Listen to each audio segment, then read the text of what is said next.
Day, everybody. I'm Kathy Bear, and on behalf of Calvary's Adult Education Spiritual Formation team, I want to welcome you to part 2 of getting to know our music staff here at Calvary. Jennifer Miller did an excellent job last week interviewing our dear Michael Conley, very talented Michael Conley. Today I have the privilege of leading a conversation with our gifted organist and all-around good guy, John Walko.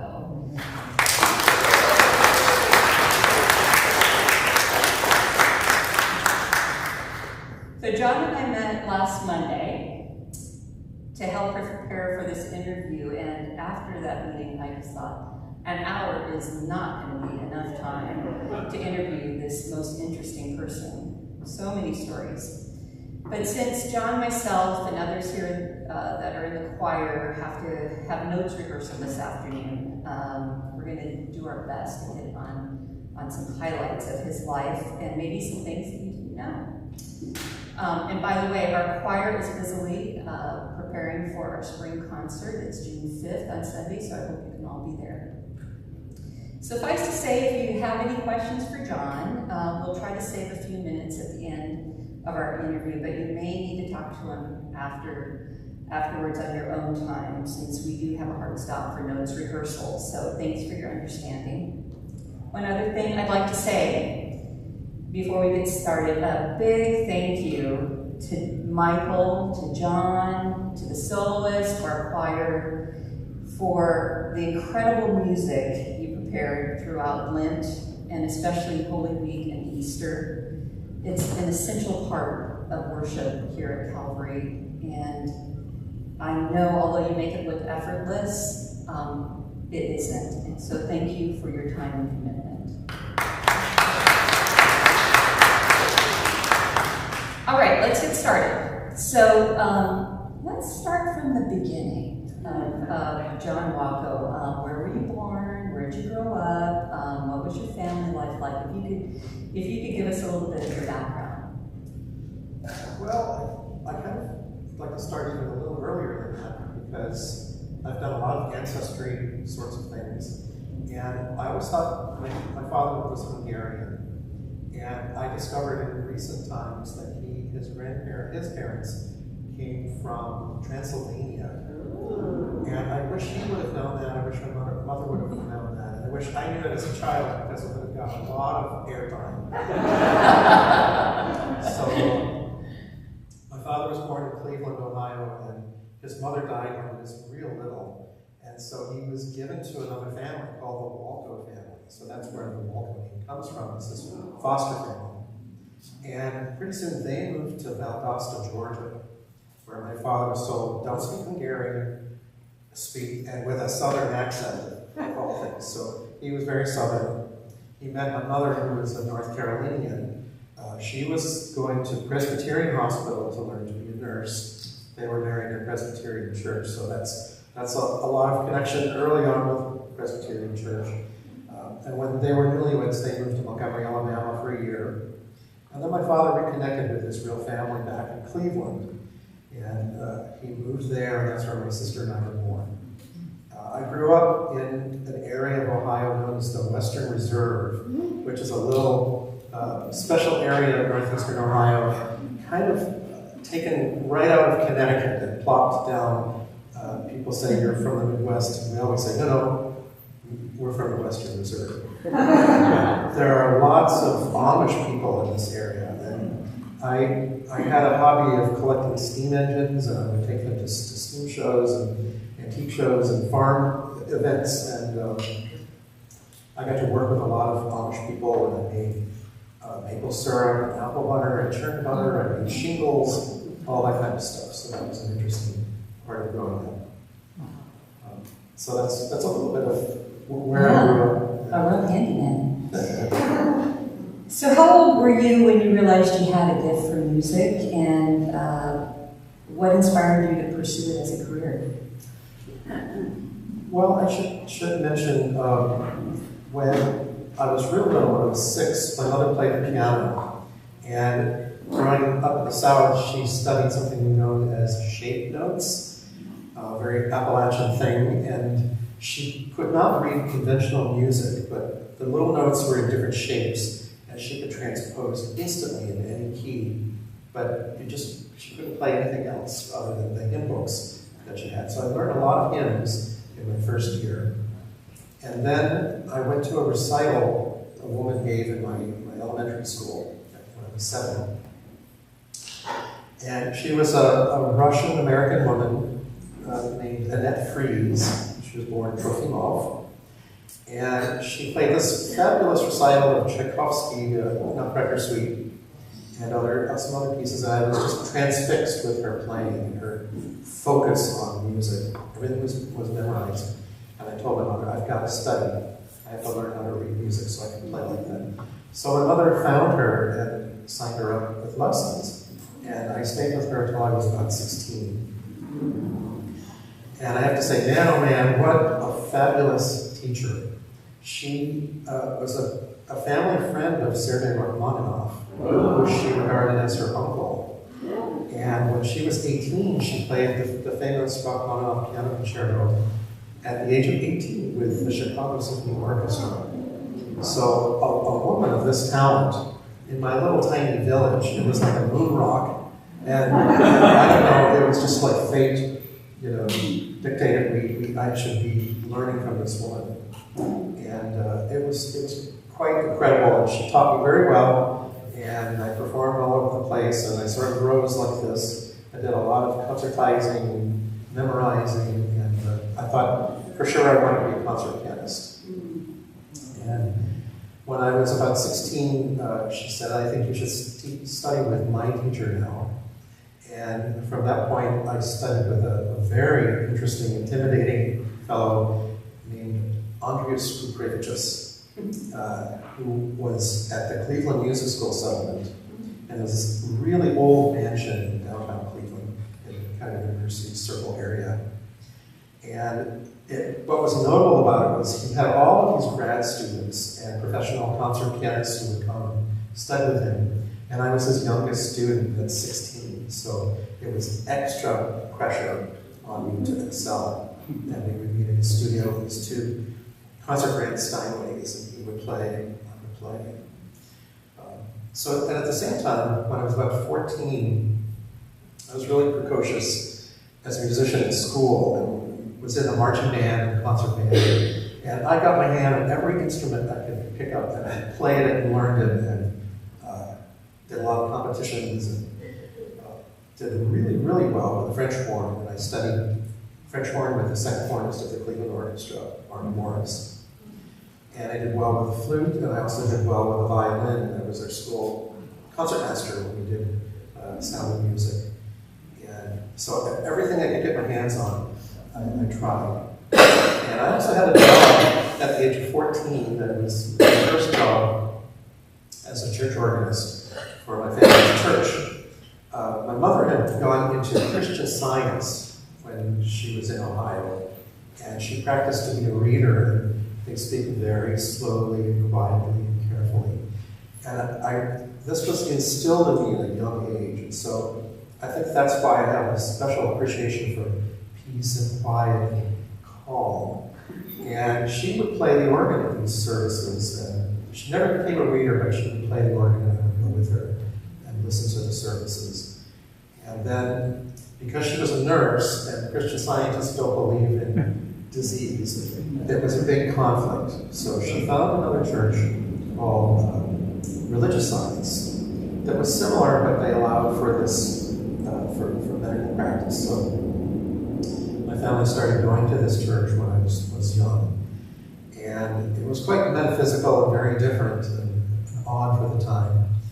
And I remember she played the organ for that church, and they found a wonderful building in Shaker Heights, which was a lovely neighborhood with big mansions, and this church had a pipe organ, and they said, we need an organist. So I started pretending I could play the organ, all the while going like gangbusters on my concert piano stuff.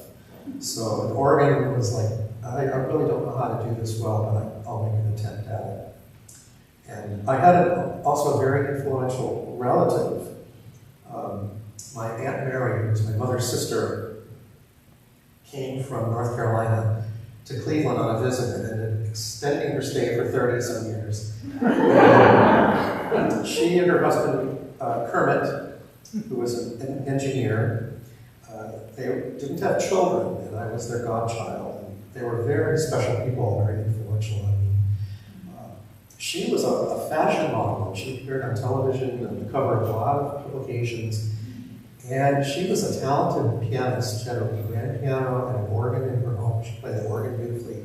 She also played at a lot of events, played in a lot of retirement homes just for the fun of it. And she was also a noted astrologer. She and her husband published things and never charged people for astrological charts, but it was all part of my unusual upbringing. And I remember one time she said, I'd like for you to listen to something. She loaned me a recording of Bach on the organ, a German organist, John Walko.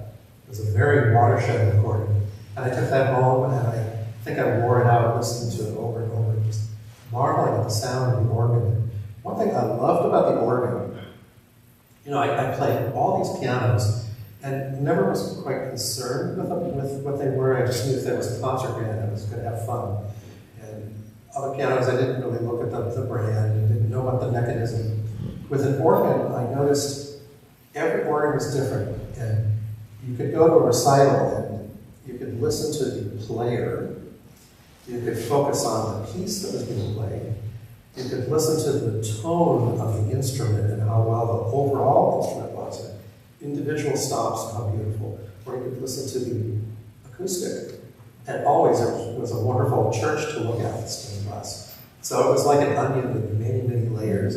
You could choose which one of these am I going to focus on. If I don't like the piece, at least I can look at that window. I can think, oh my gosh, this organ is fabulous. I can hear anyone play anything on it. So that was something that intrigued me. And it wasn't until later that I started to study the organ. My parents decided to move back to the South. My father had been a baker, and he found a bakery for sale in Montgomery, Alabama, which is where he worked when they lived there as newlyweds. And he convinced my mother to give up her nursing job. And they moved to Montgomery when I was about 17. I had accelerated my schooling, my high school, and I graduated in the middle of my junior year and was intending on going to college, and it was a little daunting. It proved more difficult through a variety of factors, but I had been accepted to the Peabody Conservatory in Baltimore, and I decided, I'm not going to do that. I'm going to stop music for a while and move to the South and see what it's all about and help my parents. And as we were packing things up, I happened to notice that I had a handful of piano recordings and a huge shelf full of organ recordings. And listening to the piano recordings made me very nervous, and I wouldn't go to recitals. I would think of all the angst I had prepping for a big concert, and all the music I had to memorize, and what if there was a slip? And, whereas with the organ, I would get interested in music, or the player, or the instrument, and I thought, this is something maybe I should look into a little more. And lo and behold, Montgomery is in the heart of the Bible Belt. There's a church on every corner practically, and good organists playing. So I signed up with a wonderful teacher named Jean Jarvis, who was a graduate of Westminster Choir College and other notable places. And I studied organ and harpsichord with him. And then I transferred to Harold Rowley, Dr. Harold Rowley, who was at Huntingdon College. And he was from Germany and had a very interesting life history. So I studied organ with him and also German. I studied German through the college as well as having my lessons in German. And before that point also I was into a lot of different languages, and when I lived in New York for 1 year, when I was 17 around that time, I lived with my sister for a year. And I attended the Juilliard School.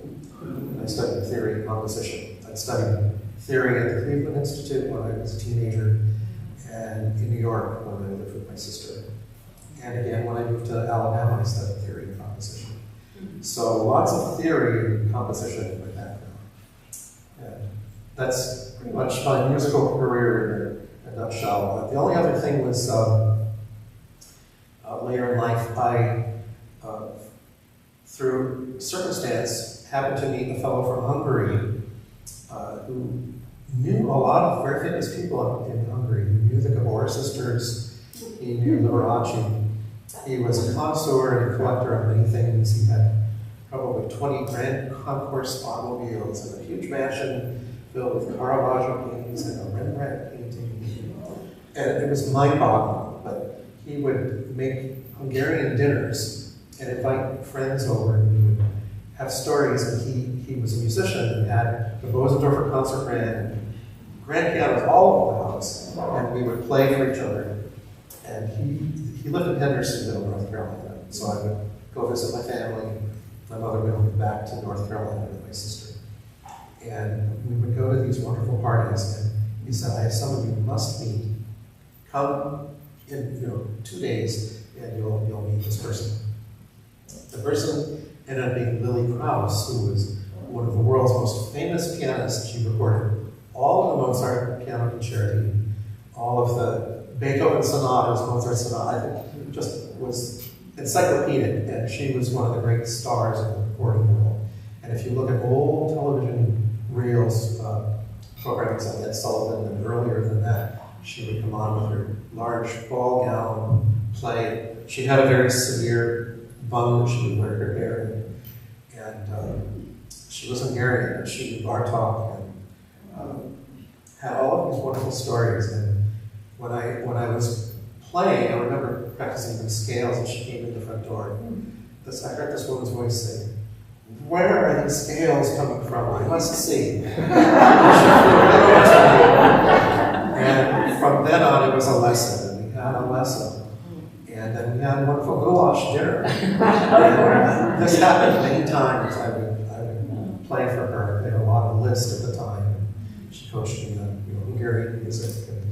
And she never played for you? No, oddly enough, she was quite elderly by that point. Oh, okay. But I remember these things like they were yesterday because it was so incredible.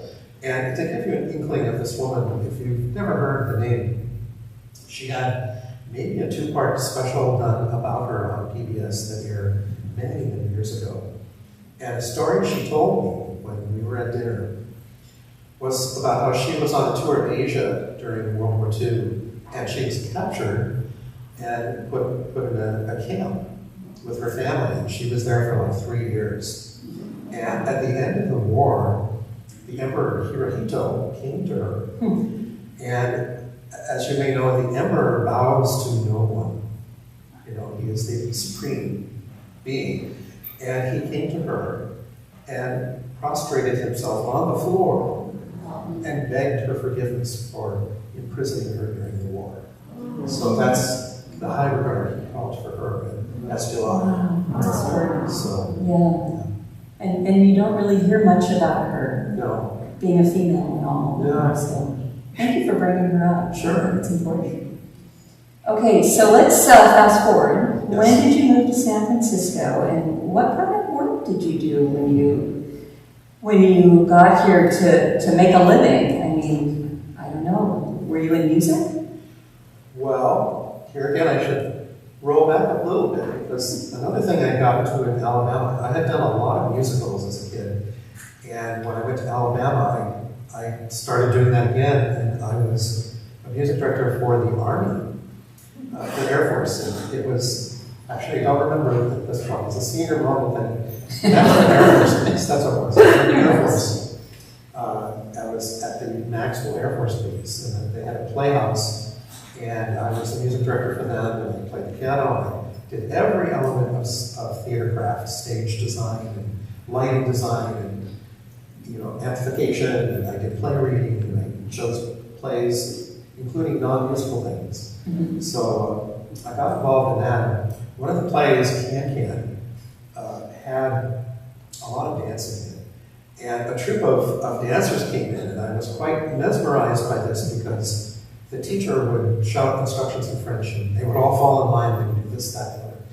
And I thought, French is a real keen interest of mine. And I knew what she was saying. And I love the music. And I was like putting it all together. Mm-hmm. And the more I asked her questions, she said, come to the ballet studio and I will show you. And when I arrived, she handed me a pair of tights and said,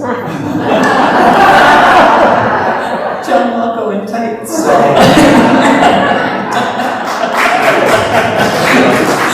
I know it's hard to believe. Have any photos or videos? Yeah, we need to find those photos. So I said, are you kidding me?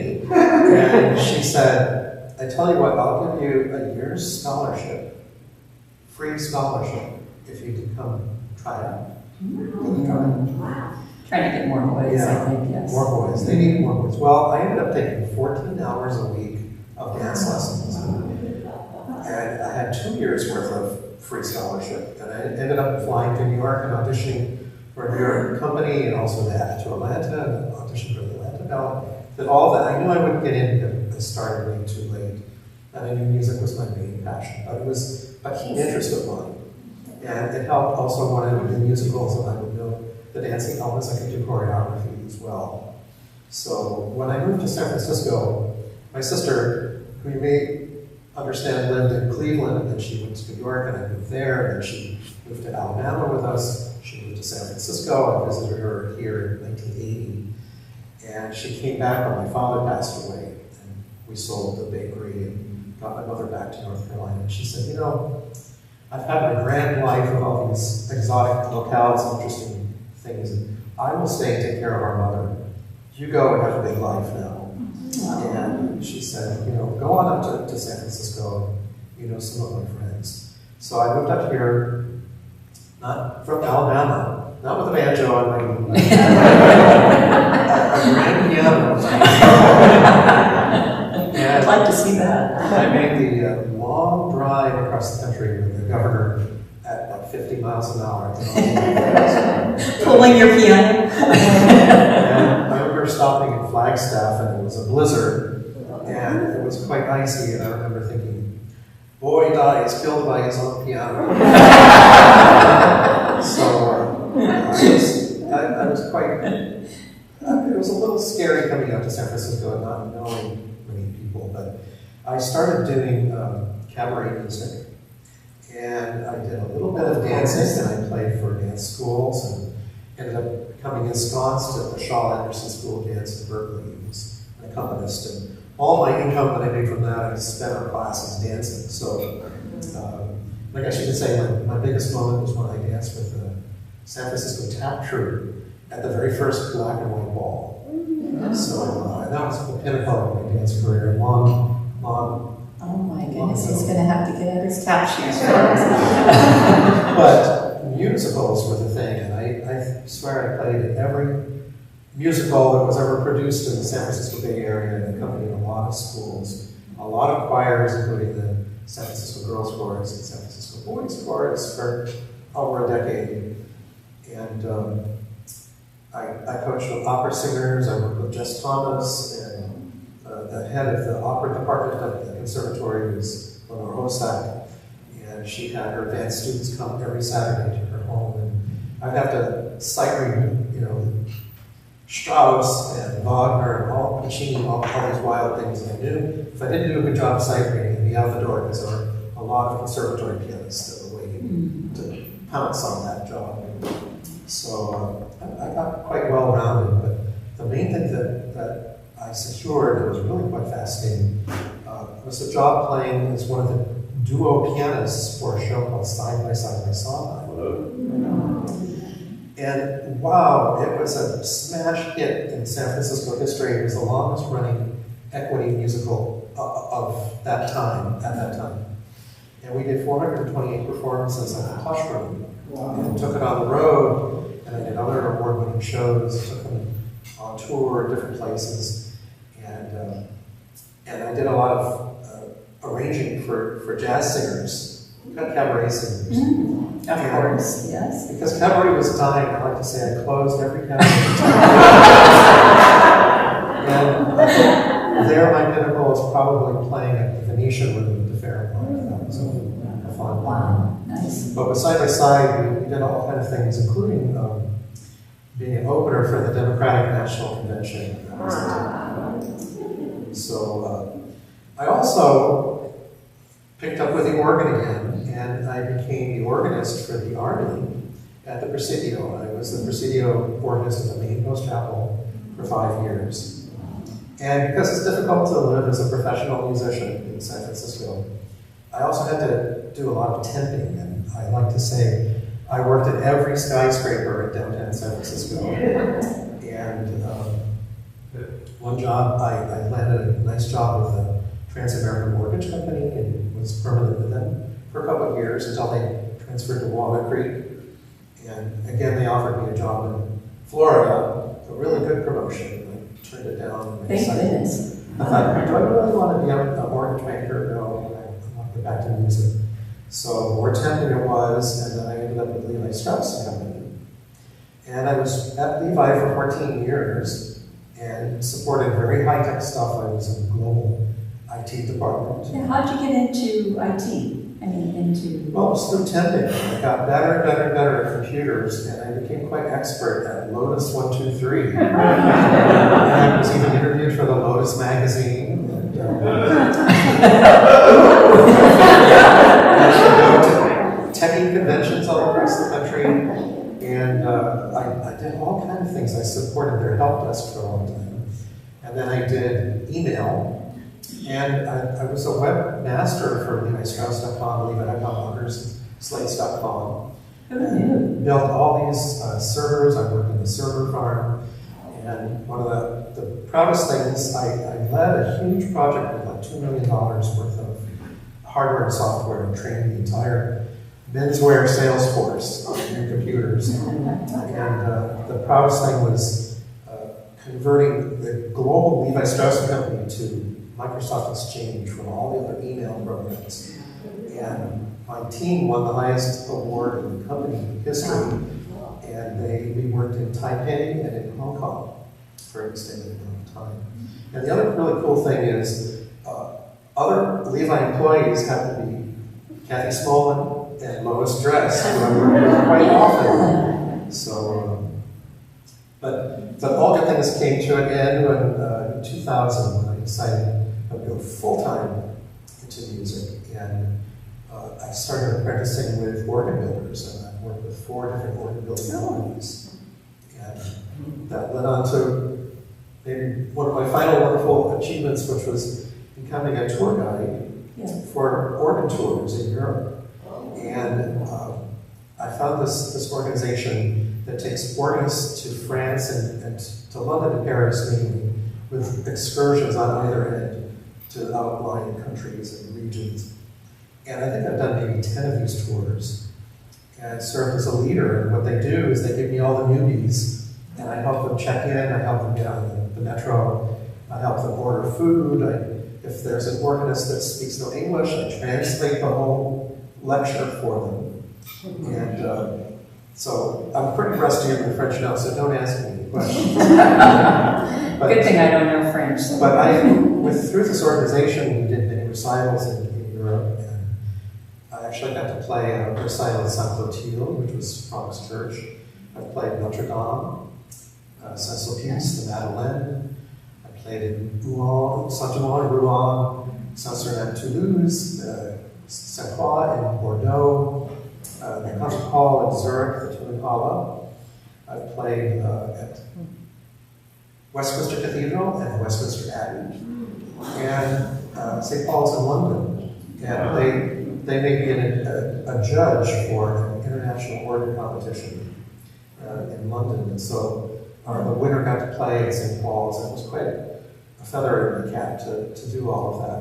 But also with my church choir, that's another thing you dare not forget. I was at First Presbyterian Church of Berkeley for almost 24 years as their organist, and they did 3 Europe tours. So I got to play a lot of different venues all over the Balkan states and Baltic and Balkan. And I did solo organ recitals in Prague, where I played the New World Symphony of Dvorak.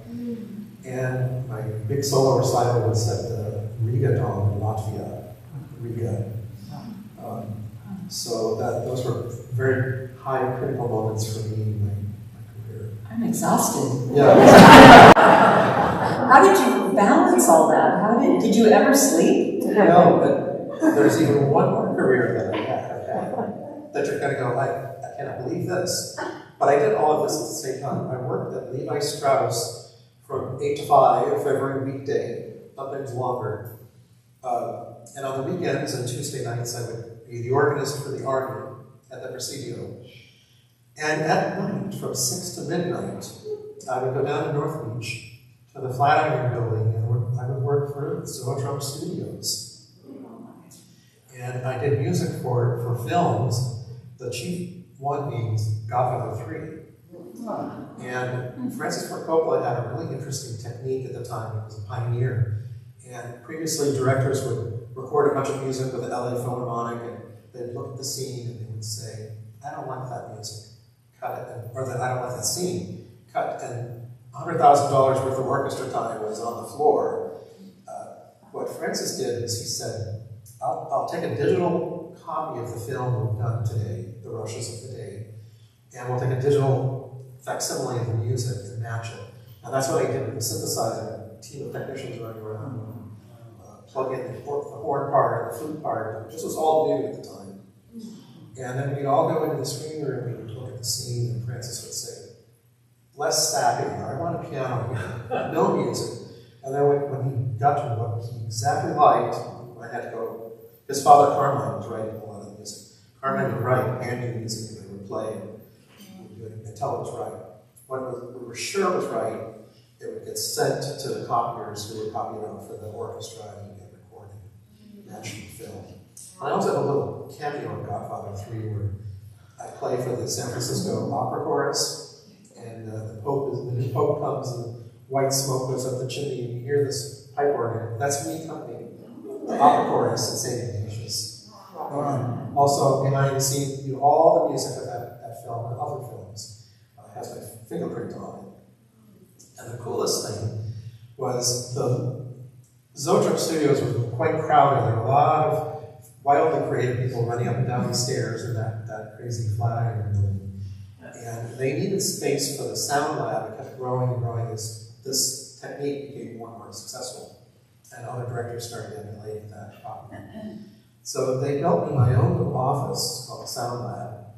And the only place they could fit it was in Francis Ford Coppola's apartment up on the top floor. So I got to know him really well. And I remember... Do tell. I remember getting a knock on the door late at night. And he said, I have someone for you to meet. And I turned around and it was Al Pacino. So I didn't just meet Al Pacino. Francis Ford Coppola introduced me to Al Pacino. And I thought, this is a really crazy job. They did offer me full-time. And I thought, it's so high pressure and so crazy that I love my computer work. And I love being an organist for the Army. I couldn't give it up. I couldn't give it any of them up. So I was spinning as a rail, running from job to job, and I loved it all. And I had such fabulous experiences from all of it, including another thing. Zoetrope Studios had a property called Napoleon, which was a 1926 silent film. And Carmine Coppola wrote the score to it. And because of union rules, the orchestra had to take a break. It was 4.5 hour film. So they would take a break and the big organ solo would happen. And someone at Zoetrope said, would you be interested in playing for this film? And I said, if I have time. I said, well, the catch is it would happen in Havana, Cuba, for an international film festival, Latino American Film Festival. And I ran it by my bosses at Levi, and they said, this is so unbelievable, we're going to have to say yes, because who else would get a chance to do something like this? So they excused me for 2 weeks, and I went to Havana. What was that like? It was surreal, you step back in time, and I remember the flight to Havana, they said, this flight is going to Havana, Cuba. Repeat, Havana, Cuba. If you are from the United States, please get off this plane. And, it was really serious, and I had to have all of these dossiers, documents proving that I was allowed to go. And there were people waiting for me. And what year was this again? This was 1986, 88. So in the 80s. 89, I think. 89, okay. It was close to the earthquake time. But on my first trip, I made 2 trips to Nevada. One the following year, but the previous year was my big debut at the Karl Marx Theater, and playing with a symphony orchestra and Carmine conducting. And we went to this wild party afterward. I had this engraved invitation from the president of Cuba saying, Now be careful, we are in a church. Yeah. But I had a chauffeur, a translator the whole time I was there. I think they were keeping an eye on all of us, but it was quite fascinating nonetheless. And went to this thing, and we were talking and chatting, and this big wall swung open, and out comes Fidel Castro. So I remember meeting him, it was like a perk of being part of this interesting entourage from California. Like an out-of-body experience, I could imagine. And in my second trip, this is a story, maybe not for church, but I'll tell the story of when I spent the night in a Cuban jail. I went the second time, and I had a Walkman that parted ways from me. And I was wandering around in the neighborhood, and I didn't know my way around. Family took me in and said, "What happened?" I said, "Someone took my Walkman from me." I thought they were going to listen, and they ran around the court. And so I was taken to the police station, and all the policemen came, one by one. They were all on a different shift, and they all came in. And they sat around me in a semicircle on the floor. And one woman said, "Is your pressure okay?" And they said, "What do you?" She said, "Are you all right?" And she felt me, and they thought I was dehydrated or something. They brought a can of pineapple juice. And I'm sure it was a rare thing for them. Things were very scarce. But someone opened it for me and they made me drink that. I felt fine, totally fine, but they wanted to take care of me. And I thought I was going to be apprehended and locked away. But instead, I spent the entire evening until the sun came up telling them stories about California. And I wanted to know this and I wanted to know that. And luckily, I had to study before I went on this trip. And I knew who some of the leaders of Cuba were. You knew Fidel. And I saw this painting on the wall. And, I made mention of who that was. It was one of their founders. And they were very impressed that I knew the name. And Jose Marti. And they thought, wow, are all Americans, do they know about us? Do they know about us? And I think that sort of warmed the atmosphere a little bit. But I certainly found them to be very warm and engaging and endearing. And I'll never forget the experiences that I had there. I can't imagine. Probably felt like a step back in time, too. But this Napoleon project was a whole other thing with a life of its own. And I was sent to Rio de Janeiro to do that. And that's another milestone for me because when we performed that, it was in a sports stadium. And it was filled with 36,000 people to watch this film. And we did that 2 nights in a row. So that was my largest crowd. I remember being more nervous playing for church than in front of, because you look out and it's just sort of out there. Yeah. But when you have 60 people and they're all sitting close to you, such as you are, you're sweating a little. It's funny how that is, isn't it? Yeah. So what year did you start working at Calvary? That was in 2016. 2016. That's right. Well, we're so glad you made that decision. What are some of the highlights that you've had since that time? Well, working with wonderful people, working with Michael, meeting the choir, working with wonderful people of the staff. And it's quite a luxurious thing to have 2 pipe organs to play. The one in the sanctuary being one of the largest west of the Mississippi. It's a huge instrument. And I have a kind of interesting thing that kind of comes with me. When I was in Berkeley, I happened to learn of an organ that was being renovated, and they were getting rid of some old pipes. And the old pipes came from Calvary. And I convinced the Berkeley Church to buy all those pipes. And we installed some of them, and they sounded so magnificent that they chose not to go on with the project. And so the pipes sat in the basement for many, many years, and I ended up moving them from basement to basement. And this is like 2 tons worth of pipes, so I would have to arrange moving them, and I'd move them myself. And when I came to Calvary, I said, you know, I have Calvary's old pipes from 1902 and 1857 in storage. And over the number of years, it so happened that Calvary took them back, and now they're down in our basement. So one of the things I would love to see is maybe to put some of those instruments here and do a restoration of our organ. Oh, that would be fantastic. So the other highlights, I would say, the wonderful concerts we've done.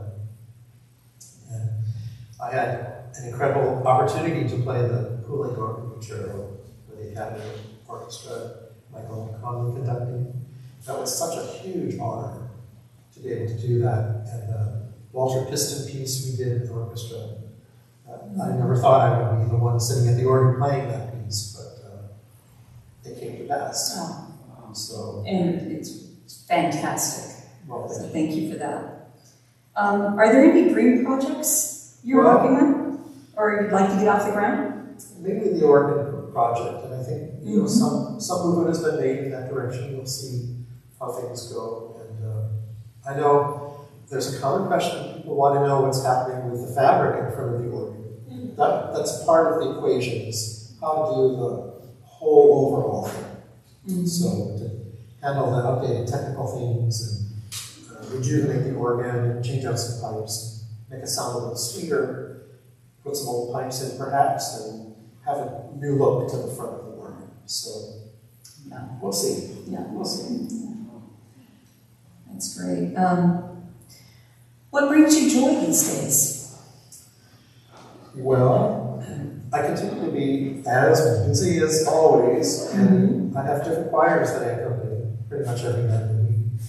There's Voices of Musica Sacra, which became the Diablo choral artists, and I always tease them that they went from Sacra to Diablo.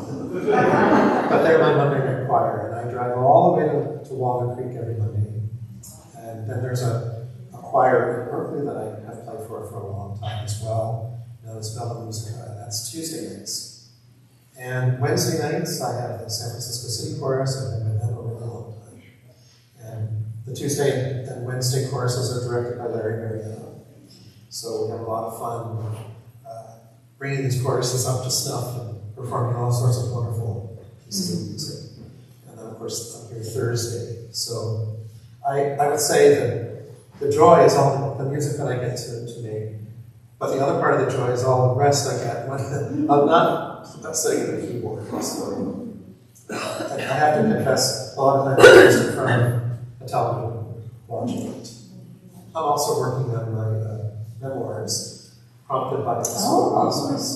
So, and doing a lot of genealogy and ancestry stuff, which I find fascinating. The more I dig around, the more interesting stuff I find. And I don't know anything about my Transylvanian relatives, unfortunately, but my mother's story has quite a lot of twists and turns in it. So some vampires in your past. Oh, let's see. Anything else you'd like to share about your past? Anything that we may find interesting about John Walko? I'm trying to think. I think I've covered just about everything of great interest. No, I just so fascinating. Well, let's see. Do you want to take a few questions from the audience? Any questions? Yes, Jasmine? First of all, John, I'd like to say we have not just one but two musical giants. You and Michael. Yes, yep.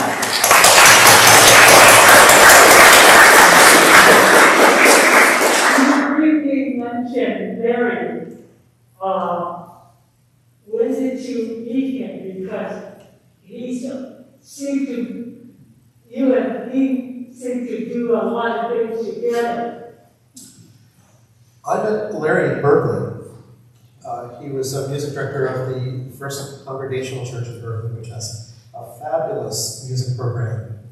And my church was catty corner from his, and so I guess that was in 1995, I would say. And we actually ended up bringing the two churches closer together. One is rather liberal and rather conservative. And through our music together, our desire to bring the music together and amass the voices of our two churches, we brought that gap a little closer. Larry also did a wonderful thing in bringing fabulous pipe organ to that church. His friend Bynum Petty had redone an organ for him in Pittsburgh. And it was such a phenomenal success that Larry said, I would like the organ committee to listen to his instruments. And so we went on a tour of the United States, and I played recital at key instruments from different builders. And the committee listened to all of these different instruments, different organ building companies, and they said, we like Bynum's organ the best. So, which is what Larry was hoping that they would hear, is how fabulous these instruments were. And so the long process began of construction, and the organ was built in England. And we got to go on several occasions to England to see the progress of the instrument as it was being built. And I'm very proud to say that I designed the console of that organ. So if you ever go to the Congregational Church in Berkeley, you see this really nice organ console. The layout of that and the way it looks is a bit of my thought processes. So. That's fantastic. What's bringing you joy these days? Well, more questions? Oh, yes. Sarah? I just want to say, first of all, beyond impressive. I like it. It's just incredible. So, but I'm also wondering, like, what is the secret to your energy? Because you've done from international travel to composition to working a full-time job or several full-time jobs, 5 nights a week with different groups, choirs, etc. Like, truly, how have you been able to do that? Well, it is challenging, and sometimes I have to say, I'm a little tired. And if the prelude's a little slow, if the hymn is a little slow, it could be, or maybe it's really fast because I want to hurry on to the next thing. So I'd say the most draining thing for me is the long commuting and driving all over the Bay Area. As you know, it's a real challenge to be out on the roads. And I have a little teeny car, a very loud little racing car that's very bouncy and bouncy, and it gets tiring a little bit to be out on the road, but I have a lot of fun driving it. And I have to say that that's probably one of the biggest decisions of why I stopped the Berkeley job, the Berkeley church job. And the story behind that is the administrator for Lafayette Olinda Church was in the choir at Berkeley, Chuck Fry, and he called me up and he said, I know Calvary Church is looking for an organist. Would you happen to know of anyone that might be interested in the job?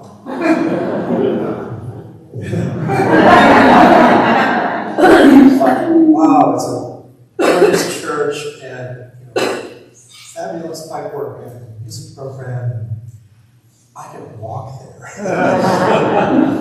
So I lived just down the hill, and I thought, I hate leaving my friends in Berkeley, and they're wonderful people, very loving, and many experiences of services and traveling with them around the world.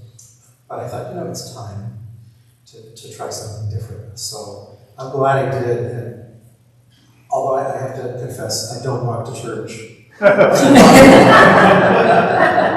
You'll hear my loud car roaring. Yeah, that's it. Yes.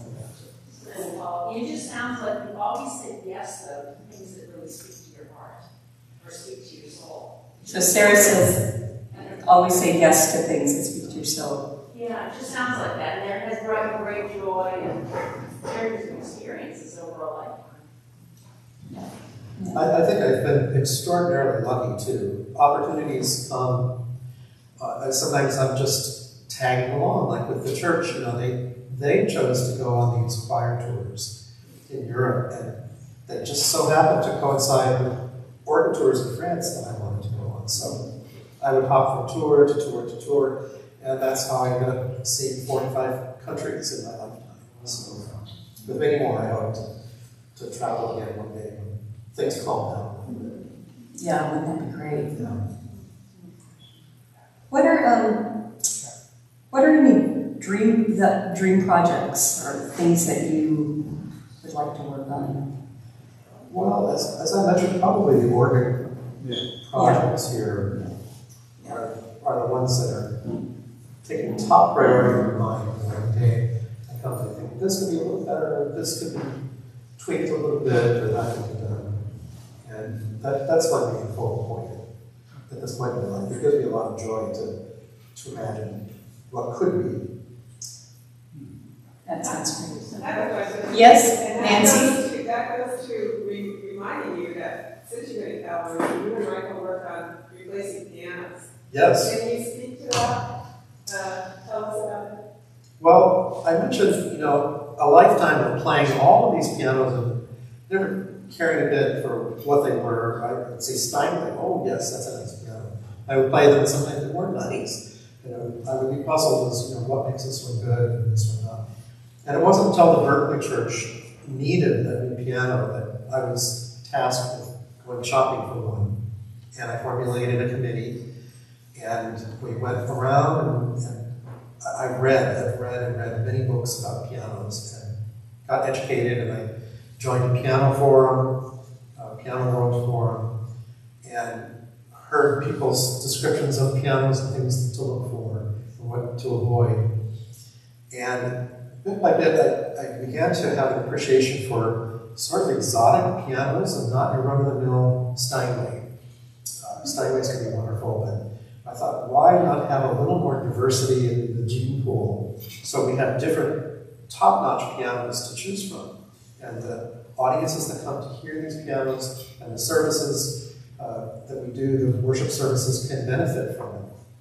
And so for the Berkeley Church, we ended up with a Groschen Steinway, which comes from Braunschweig, Germany.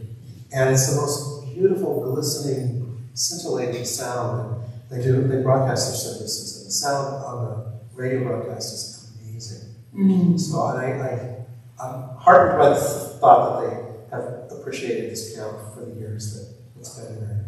I came to Calvary and I thought, here's another project we need to do.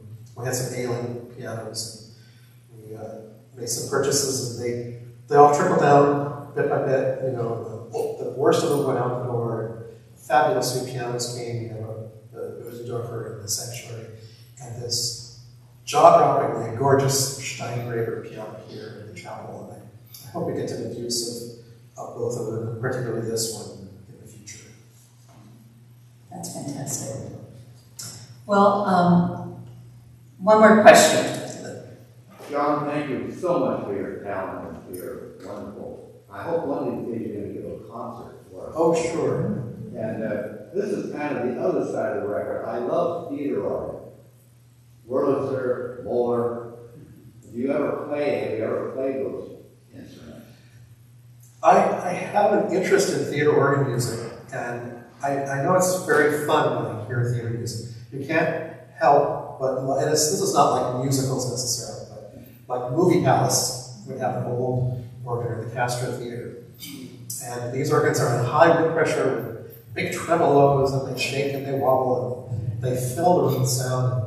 They're just so much fun, and there's a lot of percussions and horses' hooves and sirens and all kind of things. And Calvary actually has some of these stops in it. It was quite curious to me that the church organ would have klaxon or an Acme siren in it, but it does. So, and I've used it on a couple of occasions. But I like theater organ, although I can't say that I play theater organ. Here again, it's something that you sort of have to study, and I just, in my busy days, haven't had time to study all of that. So what did you say?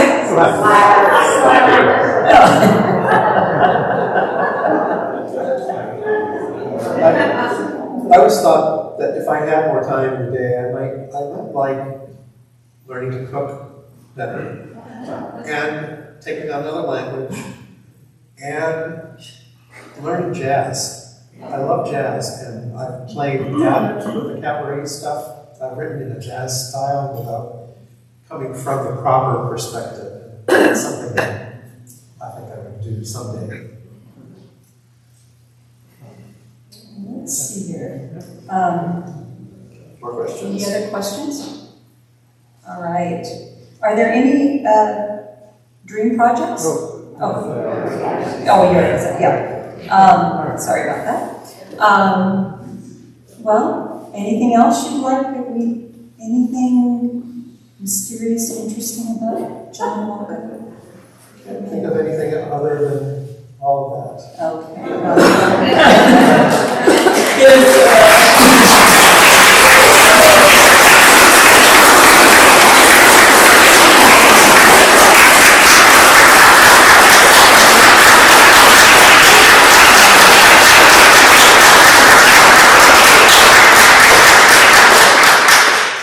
I will add, frequently people are really scared of organists.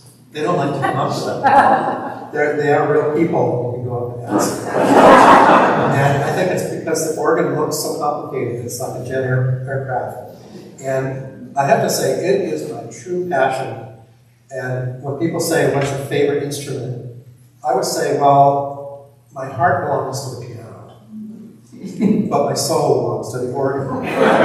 So I love educating people about organs.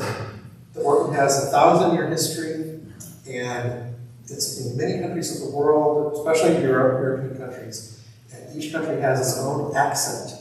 If you hear Dutch, it's very percussive, and French is fiery, English is rather stately.